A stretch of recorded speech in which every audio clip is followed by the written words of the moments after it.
back to the channel, everybody. What an event, UFC 261, just yesterday. One of the better events that I've watched live. We went really well from a prediction point of view. We got a gold belt on verdict. The two fights that we dropped, I predicted Jimmy Crute and I predicted Chris Weidman. So obviously didn't go our way there.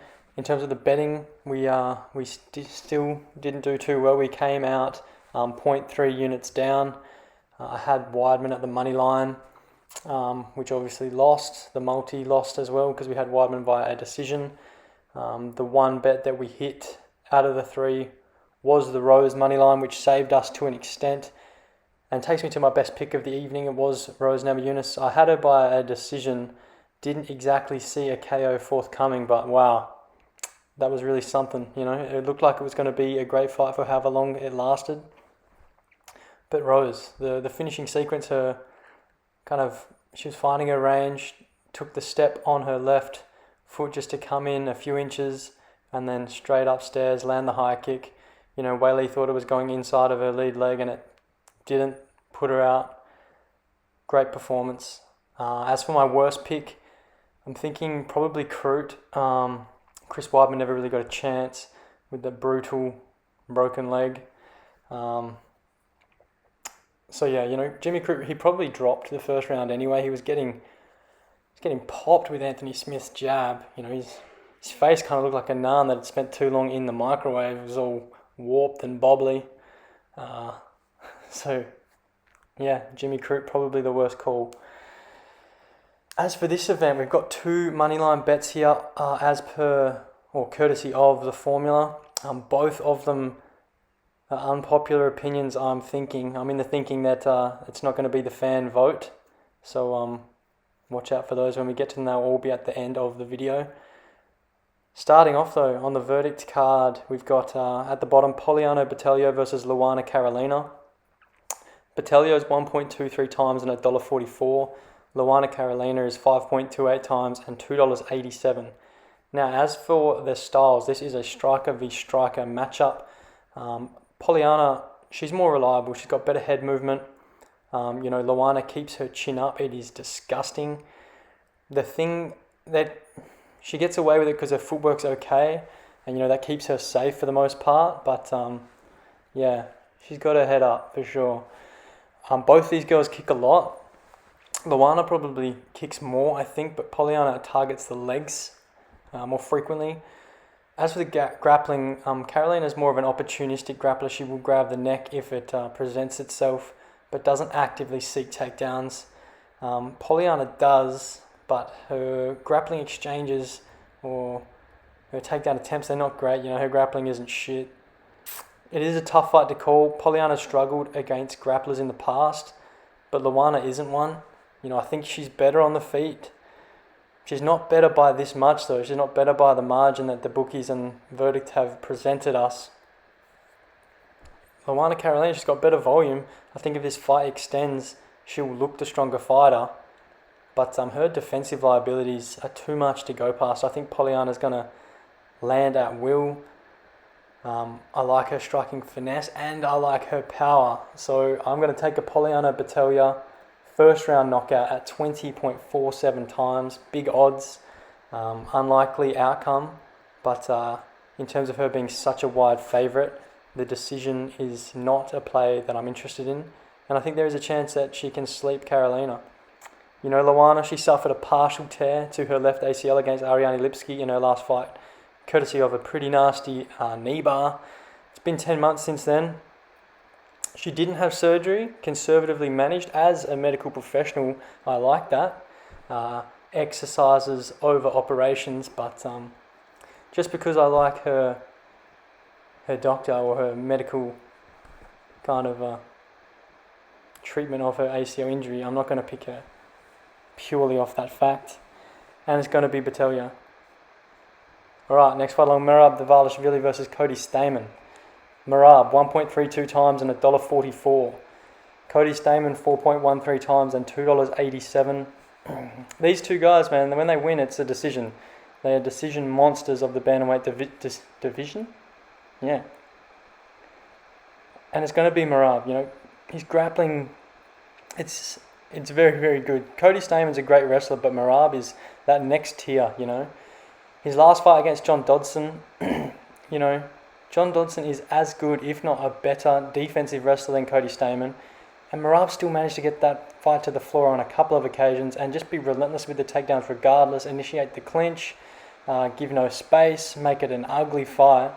And, Dodson is way more of a threat on the feet than Cody Stamann is, and Merab handled that with class and with finesse. Both of their striking is shit, Cody Stamann's got better fundamentals. His boxing is okay, I suppose, but, it's not enough because they're not going to spend that much time at range. As for Merab's striking, it's very jerky. His movement is all over the shop, but he does kick a lot and he does stick out the jab.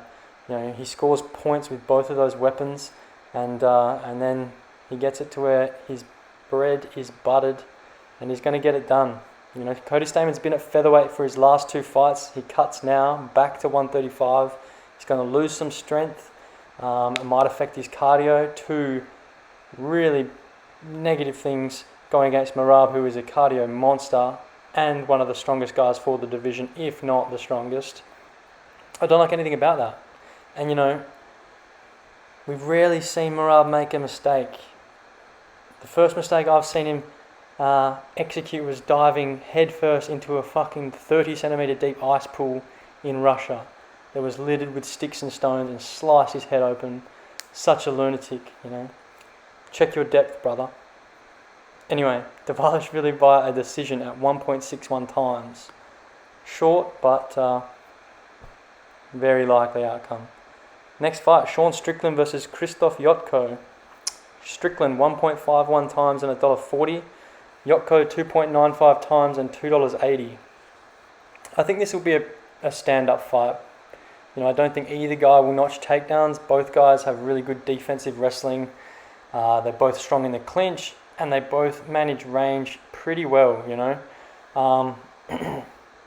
So in a purely stand-up fight, I think this is closer than lots of cappers out there are predicting, Sean Strickland, undeniably a great boxer. He's got good footwork, lovely angles, great stretch shots as well. The 1-2 is money for him.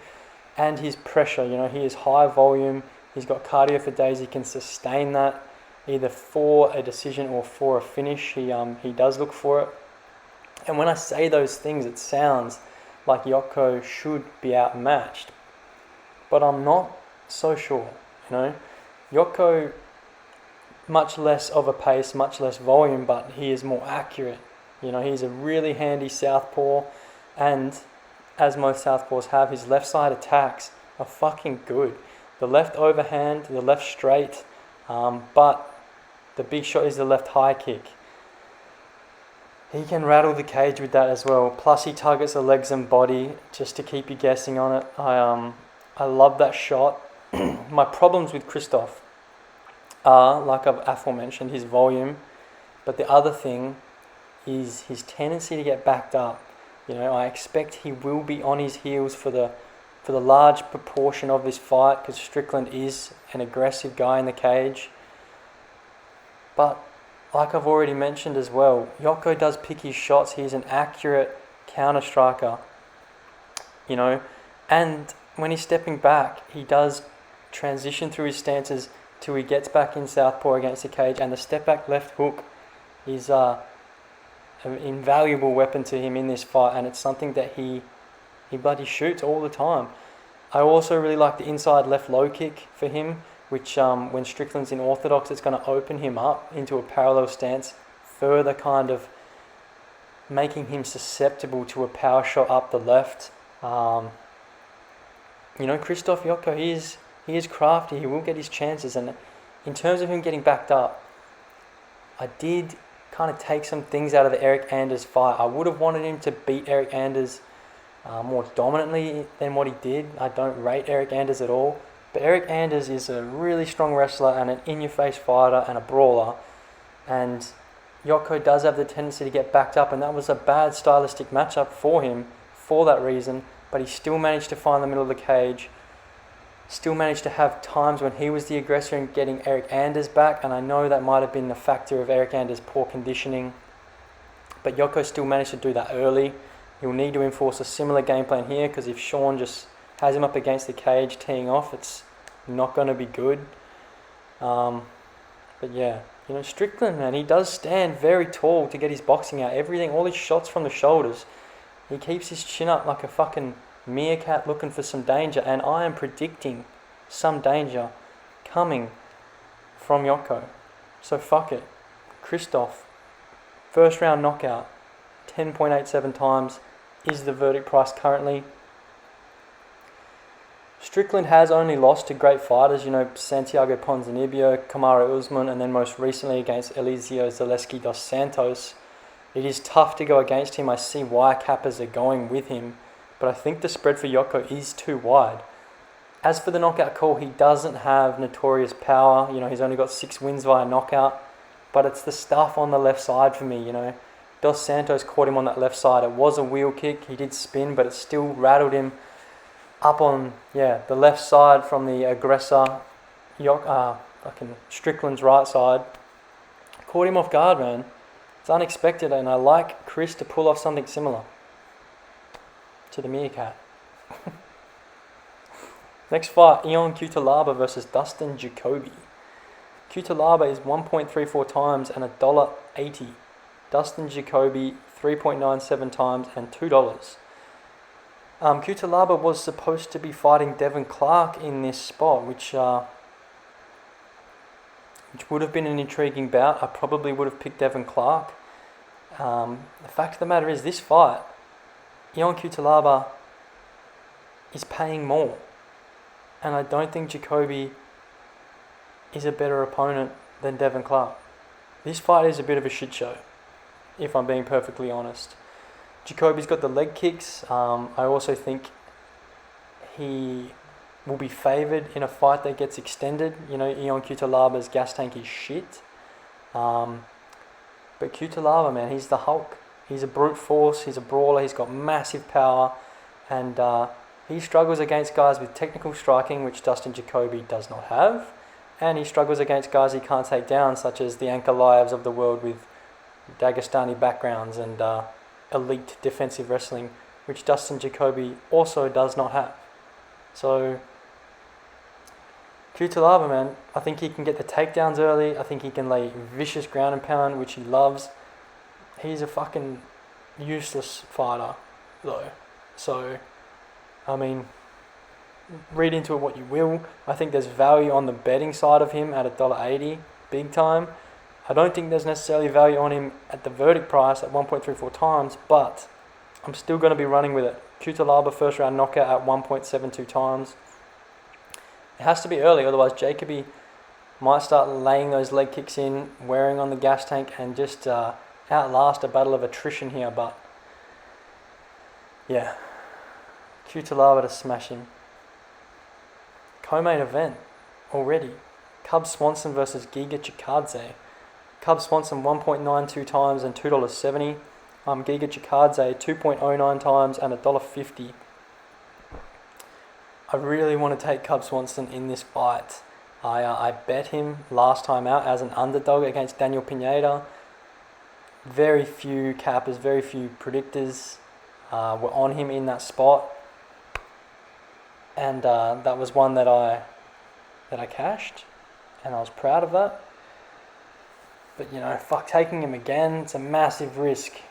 The thing is, I'm not sold on Giga Chikadze at all. He's a kickboxer. He's a beautiful striker. He's very lucid, but he doesn't push a pace at all. No fucking pace. Worse than Uriah Hall. Nothing in combination. One shot at the time. He's very accurate, but still, it's not enough necessarily, especially here against Cub. Giga will set things up, but it's one shot at a time. He'll kick to the body, then he'll kick to the head, just like how he knocked out Jamie Simmons in his last fight, get him thinking about one and go to the other, but that shit's not going to fly against Cub. Cub is a huge test. He's so well-rounded. He's such a gritty veteran, and he is essentially the opposite of what Giga Chikadze is, because he throws everything in combinations, absolutely everything. He's a volume and cardio beast. He also has grappling chops as well. He's got good takedowns, blast double legs across the cage at times, for sure, but also strong in the clinch, drop down for a double leg. He's got wrestling chops. His submission game it's not good, and his submission defense is worse, but Giga's no threat for that at all. My worries, the leg kicks. Chikadze's kicking game is fucked up good, we know that, and Daniel Pineda was chewing up Cub's leg in his last fight, which was a handy tool for him. Cub was coming back from ACL surgery, and if Giga goes to that a lot here, that's a problem. But outside of that, I really, really like Cub Swanson. The pace on the feet, he'll pressure Giga, and I think that's going to also lead to Chikadze not being able to get his kicks off because there's just going to be no room.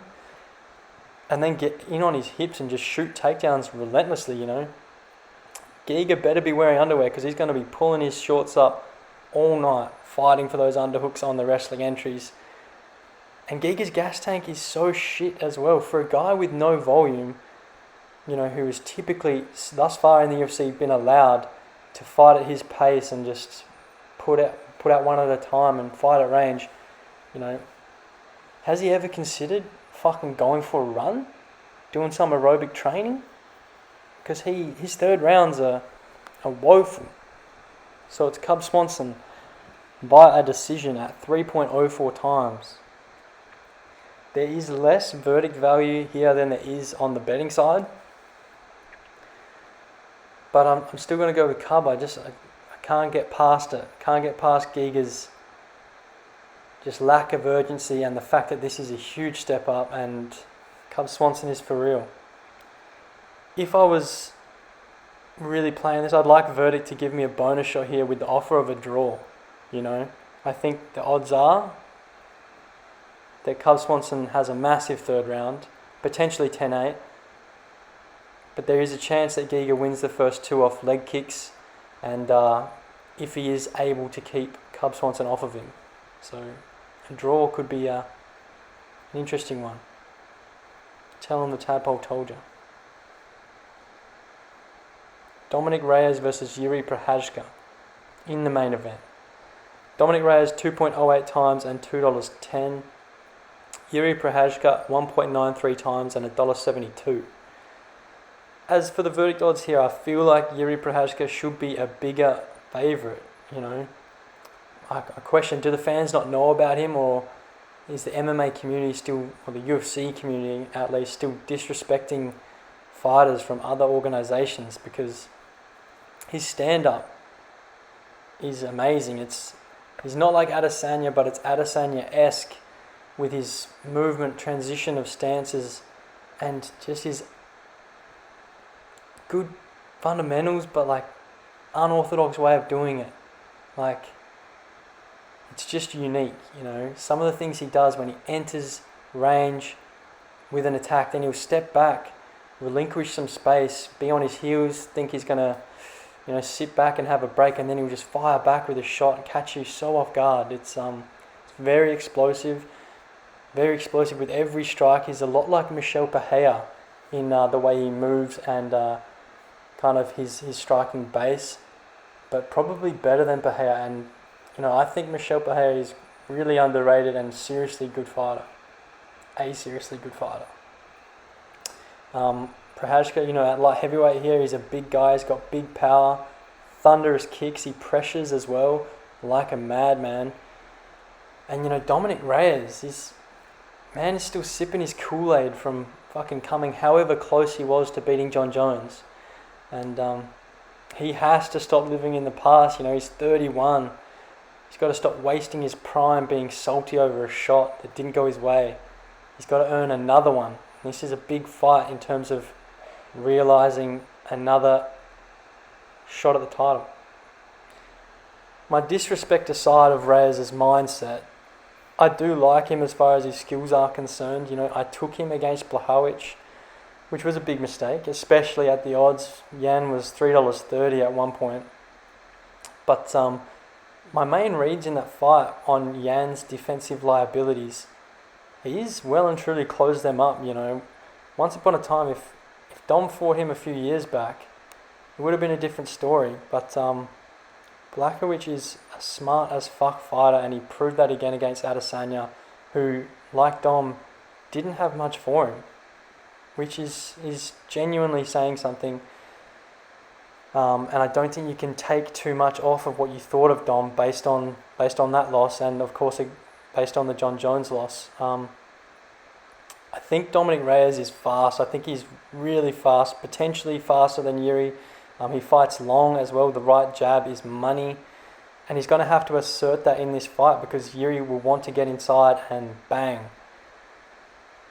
And similar to Krzysztof Yachtko, the left side attacks, he's a southpaw, that's where his power is, and I'll be watching for that, you know. Yuri changes stances so seamlessly, which is going to make Dom timing his power shots more difficult for sure. But whenever Prochazka goes into orthodox, I will be waiting for Reyes to just unload his 2 down the pipe and the left high kick. And when you see that, again, previous to the potential draw in the Cub Swanson Giga Chikadze fight, when you see Dominick Reyes hit something on that left side, tell yourself that the Tadpole told you. Because I'm taking Dominick Reyes via a 5th round knockout at 3.66 times. Yuri Prochazka is kill or be killed. Do not get that twisted. This man has fought 3 rounds once in his 31 fight pro career. So, you know, don't even talk about him going over 5. In terms of his conditioning, you know, this is Dom's 3rd time preparing for 5 rounds in a row. I know the conditioning will be there for him. People say he slowed down in the John Jones 4th and 5th rounds, but I disagree.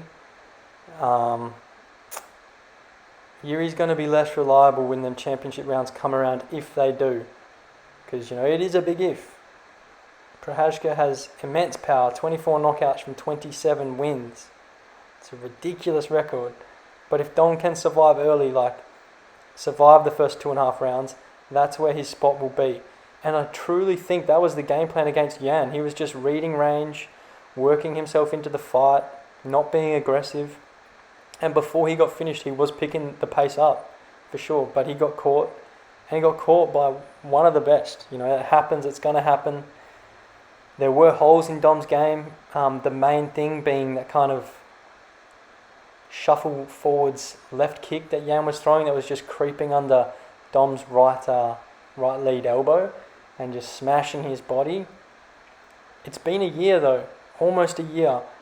Dominick would have improved, would have closed them holes. He's still young. Yuri's young. I do really like Yuri, and I said he should be a bigger verdict favourite, but watch me eat those words. I am hungry. Let's go, Dominick. The bets. Like I said in the recap of last week's event and transitioning into this week, I've got 2 Moneyline bets, both unpopular opinions, or what I would have thought to be unpopular opinions. The first one is Krzysztof Yachtko at the Moneyline, $3.25 over there on Bet365. That is a 38% perceived edge on the market. I think that's too big to not have a stab at. Yeah, very unpopular opinion. I haven't seen anybody taking Krzysztof Yachtko thus far this week. The next single, it's Dominick Reyes at $2.15 on Ladbrokes. Probably less unpopular than the Yachtko moneyline. I think a few people will be having a sniff at Reyes at these odds. Essentially, I just still really rate him quite highly. I don't think his 2 losses, you can shave anything off of your expectations of the bloke. Based on the level of competition. I think Yuri's level of competition has also been pretty stellar. Ryzen, it's good competition, and he was the light heavyweight champ. But yeah, Reyes at the moneyline, the formula spoke to me, and that is a 24% perceived edge. So I'm liking it. As for the multi this week, this is an early episode, so there is no props out on betting agencies where I am from currently, so we're just taking 4 money lines. the first of the four, Luana Pinheiro Moneyline to beat Randa Marcos. Cutelaba Moneyline, Cub Swanson Moneyline, and Reyes at the Moneyline at $17.36 to 1. The latter three fights, you know what, where, who, and why. What, where, who, and why? What, which, what, where. I'm not a teacher. But I will give you some explanation on Luana, because it was from the undercard, not a verdict card, or not a verdict fight. It's a risky bet. She's a young fighter. This is her first UFC fight, and they are pitching her straight against Randa Marcos, who is a veteran, a gritty fighter. Definitely be able to do things that Luana has not seen. But it just goes to show where the company see this female, see this lady. Giving her a great litmus test straight off the bat. If she beats Randa Marcos, it's on and upwards from there.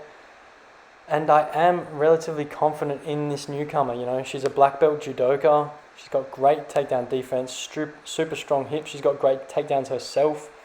She hails from Brazil. Her submission game is elite. Big, strong subs. Also notch subs from her back, arm bars, etc. And she has big power in her hands. She kicks a lot, very fast, nice movement as well, likes to be on the outside. My one thing I don't like so much is her boxing. She tends to loop the overhands and be a bit chinny, not chinny, but keep her chin up on her entries. But I don't think that's going to matter. Randa Marcos is not a counter striker at all. She has never won a fight via knockout. Her striking is shit. Randa, she does have a knack at getting fights to the ground or just being a gritty clinch fighter and working a decision or a submission game, but I don't think Luana gets subbed, and I don't think she gets taken down by Randa with that black belt background. Randa Marcos, she's 36 in the strawweight division. It's a bit overcooked for mine. I feel like she should have been taken out the pan a little while ago now.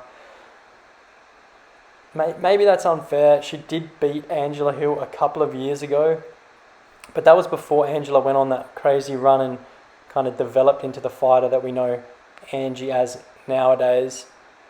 Randa just doesn't have anything for Luana here, I don't think. Doesn't have anything for her in the striking at least, and then doesn't have the ability to notch a takedown against her. So I think it is a solid play to start off the multi. Anyway, ended up talking for a bit there. Next week, we've got Corey Sandhagen versus EPO TJ, the return. Incredible fight. Championship makings, probably a number one contender fight. Yeah, awesome stuff. If you guys are new around here, you could like the video if you wanted to, sub to the channel. All the records, prediction record, betting record, it's in the description. All the socials are in the description.